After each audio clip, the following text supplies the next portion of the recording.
Hai. Selamat datang kembali di channel Min Donghua. Di video kali ini kita akan melanjutkan cerita Donghua Battle Drop Devon. Nggak lama-lama lagi, kita langsung aja ke ceritanya. Cekidot. Kadang menyimpan dendam dalam hati juga memang baik. Jika tidak, tanpa tujuan dan pengejaran, tahun-tahun yang panjang ini akan terasa membosankan.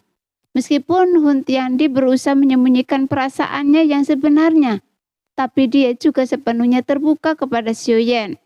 Setiap pikiran dan gagasannya langsung terpancar. Jangan berpikir Anda tak terkalahkan. Jika saya diberikan waktu, saya masih punya kesempatan untuk mengejar Anda. Jika saya punya kekuatan untuk melawan Anda, saya akan tetap memilih untuk melawan Anda sampai mati. Kata Wu Tiandi, sekarang tidak lagi menyembunyikan perasaannya. Bahkan kebencian yang mendalam muncul di wajahnya, dan ia menatap Xiaoyan dengan seksama, seolah-olah ingin mencabik-cabiknya. Namun Xiaoyan yang menatap Hun Tiandi tidak marah. Sebaliknya, dia merasa kagum dengan keberanian Hun Tiandi. Karena Xiaoyan juga pernah merasakan hal yang sama saat dia lemah. Saya agak mengerti diri Anda saat itu. Xiaoyan menatap Hun Tiandi yang marah, namun ekspresinya tetap datar. Mungkin inilah alasan mengapa Hun Tiandi tidak menyerangnya selama mereka di benua Doqi. Karena menurut Xiaoyan, sekarang Hun Tiandi seperti semut, jadi tak perlu ditakuti, karena sama sekali tidak bisa mengancamnya. Bahkan sekarang, Xiaoyan punya sedikit harapan untuknya. Dia sungguh berharap Wu Tiandi suatu hari nanti akan tumbuh dewasa dan melawannya. Dan pertarungan saat itu pasti akan mengasihkan bagi keduanya. Namun sekarang Wu Tiandi yang dilihat Xiaoyan bukan sekadar musuh, melainkan kesempatan, berkah, dan bahkan kondisi mental. Anda mungkin bisa dianggap sebagai musuh saya, tapi saya juga bisa memberi Anda sedikit berkah, kata Xiaoyan. Berbagi sedikit kondisi mentalnya dengannya, dengan penempaan jiwa, alam surga dan bumi untuk menerobos. Melihat apa yang dilakukan Xiaoyan, Xiao Yixian menatap Xiaoyan dengan bingung. Bagaimanapun Xiaoyan dan Hun Tiandi adalah musuh bebuyutan, jadi mengapa Xiaoyan mau membantunya? Sehingga membuat Xiao Yixian bingung. Setelah Xiaoyan memberikan berkahnya kepada Hun Tiandi, Xiaoyan mengikuti Xiao Yixian ke dalam guanya. Namun dibandingkan dengan bangunan gelap dan suram lainnya, gua Xiao Yixian terasa seperti dunianya sendiri, karena saat dia melangkah masuk, rasanya seperti memasuki dunia lain. Gua itu luas, dipenuhi beragam bunga, dan Xiao Yixian bahkan telah menghiasi langit-langitnya guanya dengan berbagai permata bercahaya untuk mendorong bunga-bunga itu tumbuh. Tapi di antara bunga-bunga yang menutupi gunung ini tak satu pun yang beracun. Namun meskipun Xiaoyan tidak bertanya, dia bisa merasakan rasa sakit Xiao Yixian di tangannya karena tubuh beracunnya masih belum sepenuhnya menerimanya. Xiaoyan, kita sudah cukup lama tak bertemu, sapa Xiao Yixian dan pipinya sedikit memerah. Kemudian mereka berdua berjalan di tengah lautan bunga yang susunannya mengingatkan pada lembah yang pernah mereka kenal. Ya, ribuan tahun telah berlalu dalam sekejap mata. Waktu sungguh cepat berlalu. Orang-orang dan segala sesuatu telah berubah tanpa bisa dikendali. Bertemu kembali dengan teman lama sungguh merupakan pengalaman yang langka. Xiaoyan mengangguk pelan dan berjalan di samping Xiao Yixian. Untuk sesaat mereka berdua terdiam dan berjalan dalam diam. Biar saya buatkan teh untuk Anda meskipun rasanya kurang enak, kata Xiao Yixian sambil berjalan menuju pavilion di tengah lautan bunga. Setelah itu, Xiao Yixian dan Xiaoyan duduk berhadapan sehingga keduanya merasakan kecanggungan yang aneh namun familiar. Tapi teknik membuat teh Xiao Yixian sangat teliti, yang menunjukkan dia seperti tidak biasa membuat teh. Jadi ini mungkin pertama kalinya dalam ribuan tahun ia membuatkan teh untuk orang lain. biarkan saya saja yang membuatnya, kata Xiaoyan. Tapi saat dia meluruskan tangannya, telapak tangan mereka berdua tanpa sengaja bersentuhan di antara cangkir teh.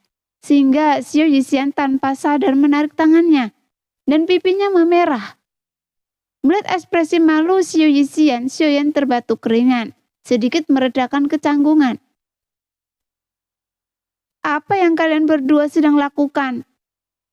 Saat itu, sebuah suara tiba-tiba terdengar. Meskipun suara itu tidak mengejutkan Xiaoyan, tetapi itu cukup mengejutkan Xiao Yixian. Jangan khawatir, ini teman saya dan dia selalu seperti ini, kata Xiaoyan. Jelas Ye Beijing lah yang tiba-tiba berbicara. Karena melihat Xiaoyan dan Xiao Yixian tampak mesra, dia tak tahan lagi. Ini teman baik saya, Xiao Yixian. Xiaoyan segera memperkenalkannya kepada Ye Beijing. Saya rasa dia bukan teman dekat, tapi lebih seperti mantan kekasih. Kata-kata Ye Beijing lugas dan jelas, tepat sasaran. Mendengar itu pipi Xiao Yixian memerah yang membuat Xiaoyan merasa tak berdaya. Bagaimanapun Ye Beijing selalu mengikutinya kemana-mana, dan itu membuat Xiaoyan cukup tidak nyaman.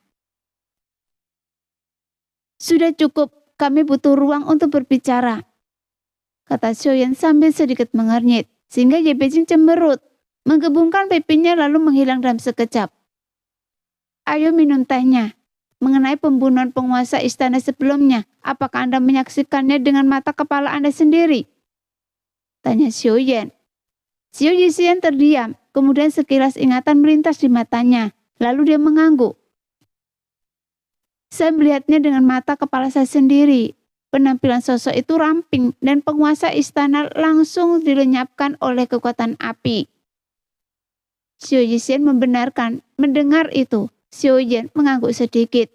Jelas dia mempercayai apa yang dikatakannya, karena permintaan terakhir Bei Tianli yang telah dia berikan kepada Xiaoyan telah dilenyapkan sebelum Xiaoyan sempat bertindak.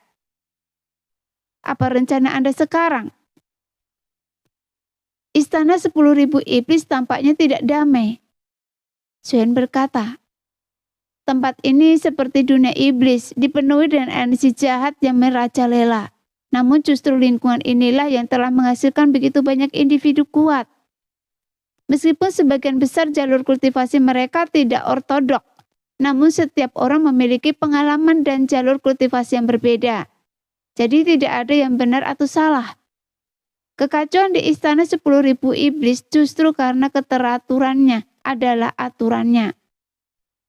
Sekarang tampaknya jalan ini tidak salah, karena jalan ini memang dapat menumbuhkan individu yang lebih kuat.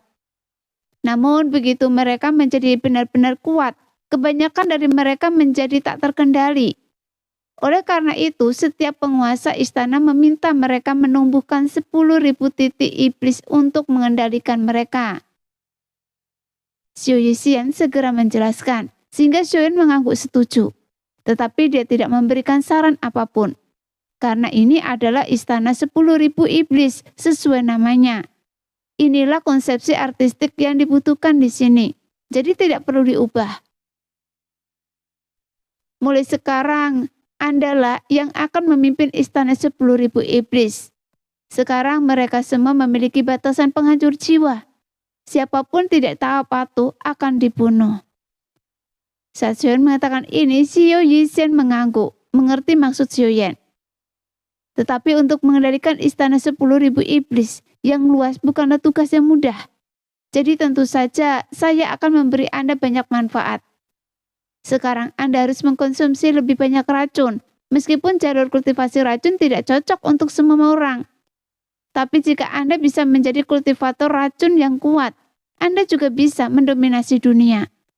Lagi pula, waktu sensi hampir habis. Perang akan segera dimulai. Anda adalah orang berbakat dan sensi membutuhkan orang sekuat Anda untuk membantu.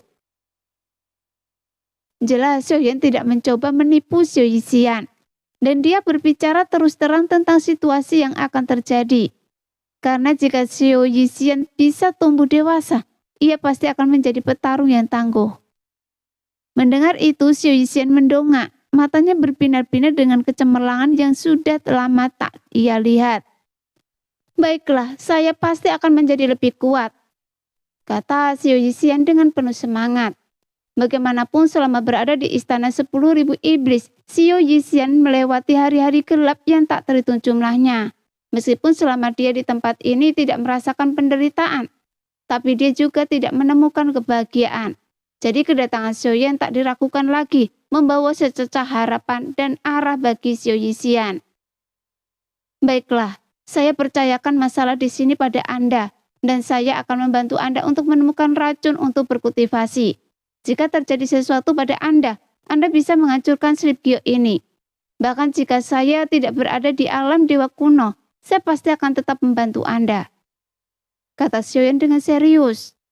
Lagi pula, istana 10.000 iblis adalah kekuatan yang dasar di Senshi.